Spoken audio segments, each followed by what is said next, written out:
Tanungin niyo ang maraming iglesia ni Kristo, paano sila nakatatawid?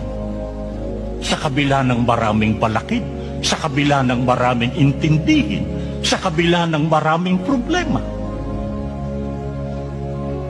Tanawin ninyo yung mga nakikita niyong iglesia ni Kristo na nakaangat, nagsimulang maliit sa kanilang kalagayan, nagsimulang abang-aba, pero nabago ang antas ng kanilang kalagayan.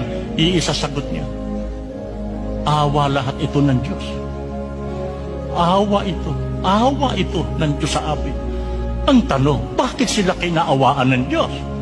Bakit sila pinagpala? Bakit sila biniyaya ng Diyos ng gayon? Bakit ibinigay ang kanilang pangangailangan at higit pa kaya nakatim sila ng ginhawa?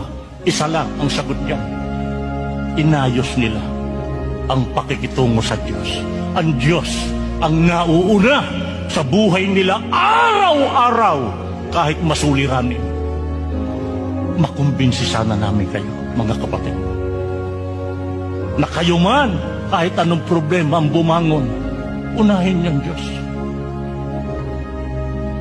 Pag may problema, sa Kanya kayo kaagad tumakbo.